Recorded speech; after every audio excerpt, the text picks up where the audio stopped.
Buenas tardes, mi nombre es Yacera Abigail Chirino Jauceda, soy estudiante en la carrera de Radiotecnología en la Universidad Nacional Autónoma de Honduras. A continuación les hablaré sobre el capítulo 35 del Manual de Radiología para Técnicos, que son los efectos inmediatos de la radiación. Letalidad por radiación aguda. La letalidad inducida por radiación aguda en humanos es solo de interés académico en el diagnóstico radiológico. Estos rayos X diagnósticos nunca son lo bastante intensos como para producir la muerte. La secuencia de acontecimientos que son consecuencia de la exposición a un alto nivel de radiación y que conducen a la muerte en días o semanas se denomina como síndrome de radiación aguda. Estos síndromes son la muerte hematológica, la muerte gastrointestinal y la muerte del sistema nervioso central. Además de estos tres síndromes letales, otros dos se asocian a la letalidad por radiación aguda, que es el periodo prodrómico, que consiste en los síntomas clínicos agudos que ocurren dentro de las primeras horas de la exposición y que se prolonga durante 1 o 2 días. Después del periodo prodrómico puede haber un periodo de latancia durante el cual el sujeto está libre de efectos visibles. Periodo prodrómico. Con dosis de radiación por encima de aproximadamente 100 rad liberadas todo el cuerpo, los signos y síntomas de enfermedad por radiación pueden aparecer en cuestión de minutos u horas. Los síntomas de esta enfermedad inmediata producida por radiación a menudo se manifiestan en forma de náuseas, vómitos, diarrea y reducción de las células blancas en la sangre periférica. Este periodo puede durar de unas pocas horas hasta un par de días. A dosis aún mayores, la duración del síndrome prodrómico es más corta, hasta el punto de que es difícil separar el síndrome prodrómico del periodo de enfermedad manifiesta. Periodo de latencia. Es el periodo tras la exposición durante el cual no existen signos de enfermedades por radiación. El periodo de latencia dura de entre unas horas o menos. Esto puede ser para una dosis que excedan los 5000 rad a una semana. Enfermedad manifiesta.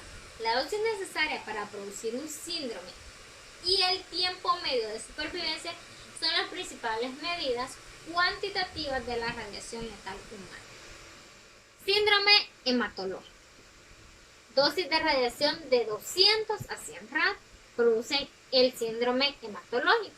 El sujeto inicialmente experimenta síntomas moderados del síndrome prodrómico, que aparece en cuestión de horas y puede persistir durante varios días.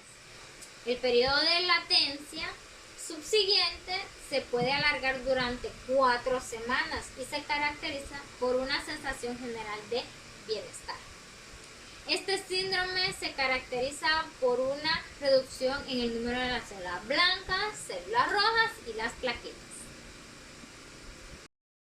El periodo de enfermedad manifiesta se caracteriza por posibles vómitos, diarrea moderada, malestar, letargos y fiebre.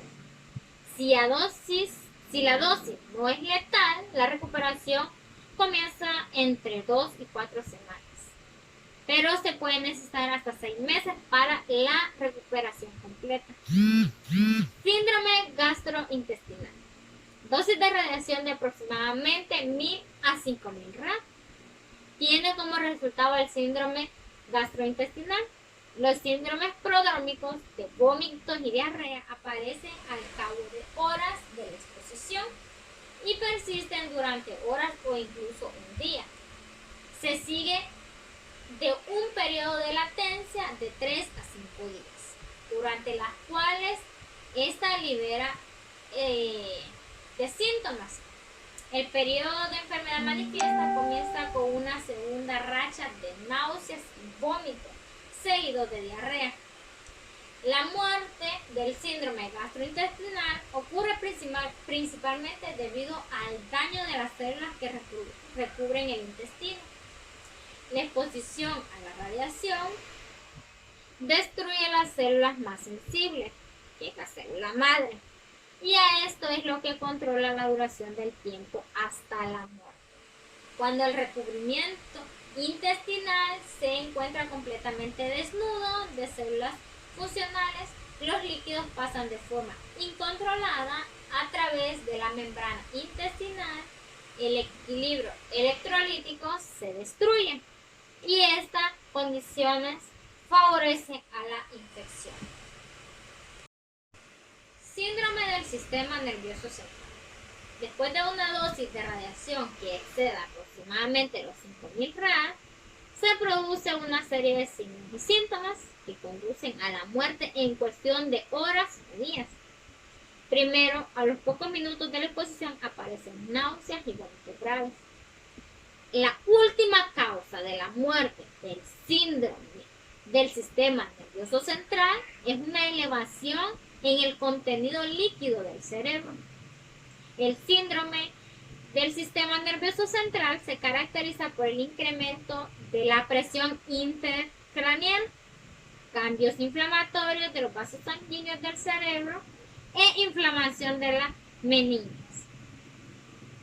DL 50/60 es la dosis de radiación total corporal que causa la muerte al 50% de los sujetos irradiados en un plazo de 60 días. La letalidad por radiación aguda sigue una relación dosis umbral respuesta no lineal.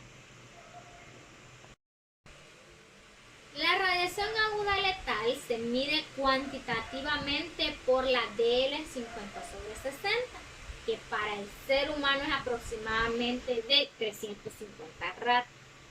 Con soporte clínico, el ser humano puede tolerar dosis mucho mayores. El máximo registrado es de 850 rad. Tiempo medio de supervivencia. Si incrementamos la dosis de radiación corporal total, el tiempo medio entre la exposición y la muerte disminuye. Este tiempo se conoce como el tiempo medio de supervivencia. Si la dosis de radiación se incrementa a 200 a 1000 rad, el tiempo medio de supervivencia disminuye de 60 a 40 días aproximadamente. Y esta zona representa la muerte producida del síndrome hematológico. Sin embargo, en el intervalo de dosis asociadas al síndrome gastrointestinal, el tiempo medio de supervivencia permanece relativamente constante, en 4 días. Con dosis mayores las asociadas con el síndrome del SNC, que es el síndrome del sistema nervioso central, el tiempo medio de supervivencia es otra vez dependiente a la dosis, variando aproximadamente de 3 días a cuestión de unas horas. Daño ístico local. Cuando solo se irradia una parte del cuerpo, en comparación con la irradiación corporal total, se requiere dosis superiores de radiación para producir una respuesta. Cada órgano y tejido del cuerpo puede verse afectado por la irradiación corporal total parcial.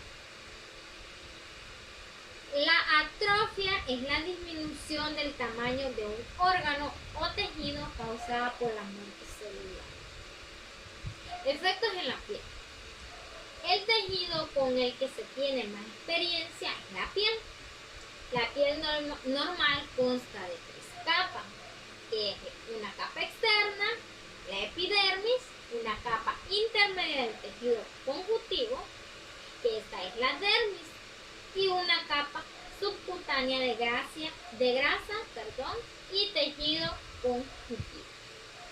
La piel posee estructuras accesorias adicionales como son los folículos pilosos, las glándulas sudoríparas y los receptores sensoriales. La capa más externa de la piel es la epidermis. Esta consiste en varias capas de células, siendo la más profunda la capa células basales. Las células basales son las células madres que maduran y migran hacia la superficie cutánea. Una vez estas células llegan a la superficie, como células maduras, se van perdiendo lentamente y han de ser reemplazadas por nuevas células de la capa basal. La alteración de las células basales es la manifestación más inmediata de la lesión por radiación sobre la piel. La lesión cutánea resultante consiste en eritema, que es un enrojecimiento de la piel parecido a una quemadura solar, seguido de descamación, que es la ulceración, y la denudación de la piel, que a menudo requiere interrupción del tratamiento. A dosis mayores, este segundo ataque de eritema se sigue de una descamación húmeda, que puede transformarse o conducir a una descamación seca. La descamación húmeda se conoce como la tolerancia clínica a la radioterapia. Otra respuesta cutánea a la radiación es la depilación o pérdida de pelo. Durante muchos años se usaron rayos X blandos, que es de 10 a 20 kbp, llamados rayos Green, como tratamiento de elección para enfermedades cutáneas como la tiña capitis, que es la tiña del cuero cabelludo. Efecto en las gónadas. Las gónadas de los seres humanos son órganos diana de extrema importancia. Como ejemplo de efecto tisular local, son particularmente sensibles a la radiación. Se han observado respuestas con dosis bajas como diarrea, debido a que estos órganos producen las células germinales. Las células controlan la fertilidad y la herencia. Su respuesta a la radiación ha sido extensamente estudiada. Pacientes sometidos a radioterapia, víctimas de accidentes radiactivos y convictos voluntarios han proporcionado datos que han permitido una descripción más completa a la respuesta gonadal a la radiación. Las células de los testículos, que son las gónadas masculinas, y los ovarios, que estas son las gónadas femeninas, responden de forma diferente a la radiación debido a la diferencia existente en la progresión desde la fase de células madres a células maduras. Los ovarios y los testículos producen la oogonia y la espermatogonia, que maduran a óvulo y a espermatozoide respectivamente. Las células germinales son producidas tanto por los ovarios como por los testículos, pero evolucionan desde la fase de célula madre hasta la fase de célula madura, a velocidades y tiempos diferentes. Este proceso de desarrollo se le conoce como la gametogénesis. Las células madres de los ovarios son las oogonias, las cuales se multiplican en número únicamente antes del nacimiento durante la vida fetal. Durante el último periodo de la vida fetal, muchos folículos primordiales crecen encapsulados a la oogonia, convirtiéndose en ósitos. Estos folículos que contienen ósitos permanecen en estado de quiescencia hasta la pubertad. Durante el periodo prepuberal, el número de ósitos produce hasta solo varios cientos de miles. Comenzando a la pubertad, los folículos se rompen con regularidad, expulsando una célula germinal madura, el óvulo. Solo de 400 a 500 de estos óvulos están disponibles para la fertilización. La célula madre masculina es la espermatogonia, que madura a espermatocito.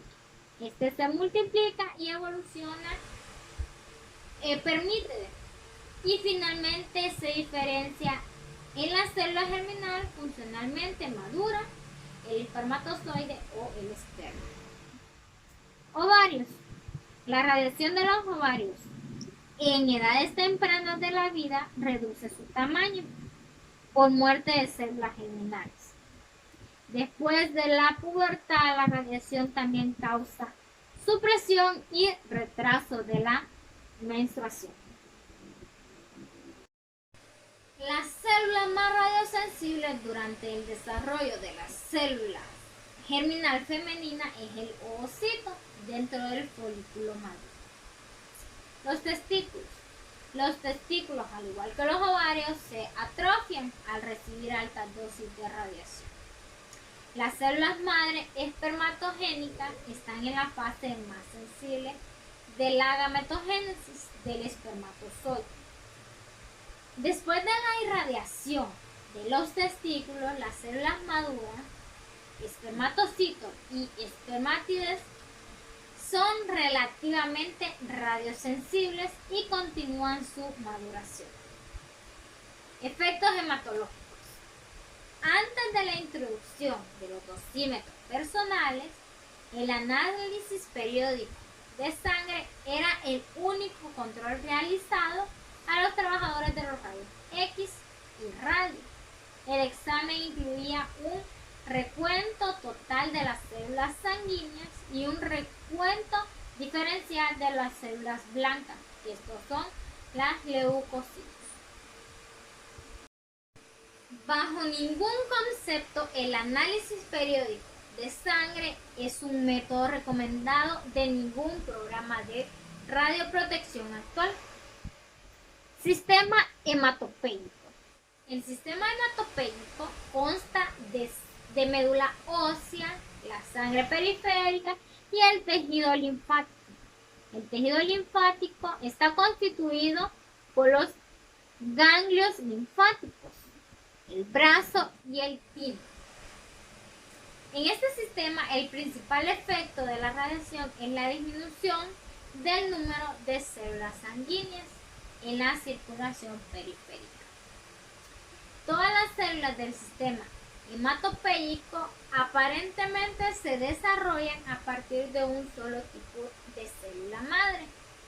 Esta célula madre se denomina célula madre pluripotencial porque puede evolucionar hacia varios tipos de diferentes células maduras. De una única célula madre pluripotencial se producen diferentes tipos celulares. Estos son principalmente los linfocitos, que son los que intervienen a la respuesta inmunitaria. Los granulocitos, que este es un tipo de célula depuradora usada para la lucha contra las bacterias. Están los trombocitos, también llamados plaquetas, implicadas en la formación de coágulos sanguíneos para prevenir la hemorragia, y los eritrocitos, que son las células rojas que transportan el oxígeno. Estas líneas celulares se desarrollan a diferentes velocidades en la médula ósea y son liberadas a la sangre periférica como células maduras. Los granulocitos y los eritrocitos aproximadamente de 8 a 10 días en desarrollarse en la médula ósea. Los trombocitos tienen una vida media en la célula ósea de aproximadamente 5 días. Los linfocitos producen en varios tiempos y tienen medidas diferentes en la sangre periférica. Supervivencia de las células hematopéyicas. La principal respuesta del sistema hematopéyico a la radiación es la disminución de todos los tipos de células sanguíneas en la sangre periférica circulante. Una lesión letal sobre las células madres causa una depresión de las células maduras circulantes. Tras la exposición, las primeras células que se ven afectadas son los linfocitos.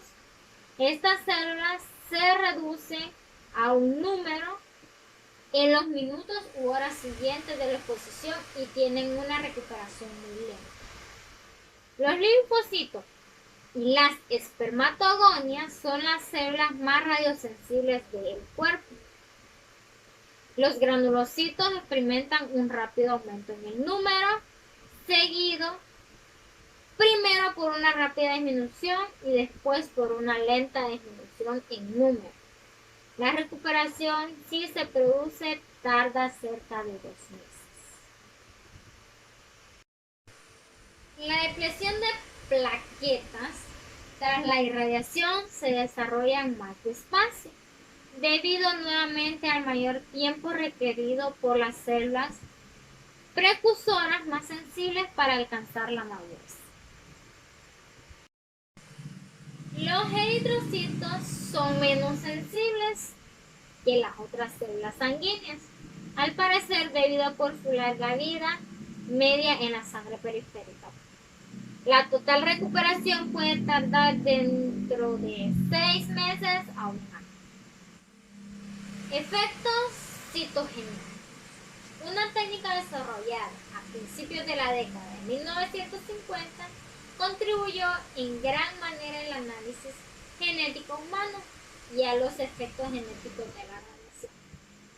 Esta técnica consiste en el cultivo de células humanas preparadas y tratadas de forma que los cromosomas de cada célula puedan ser fácilmente observados y estudiados.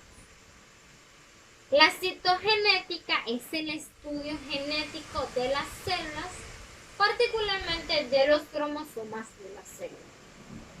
Los estudios sobre radiación citogenética han demostrado que casi todos los tipos de aberraciones cromosomáticas pueden ser inducidas por radiación y algunas de esas aberraciones pueden ser específicas para la radiación. Las aberraciones cromosómicas inducidas por radiación siguen una relación de dosis-respuesta sin dosis umbral. Cariotipo normal.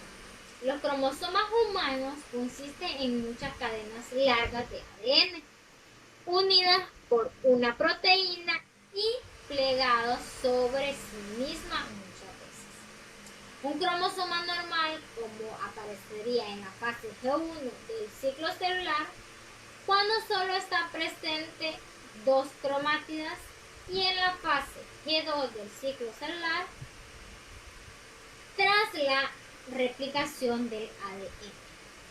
La estructura cromosomática de 4 cromátides, representada por la fase G2, es la visualizada en la metafase de la mitosis.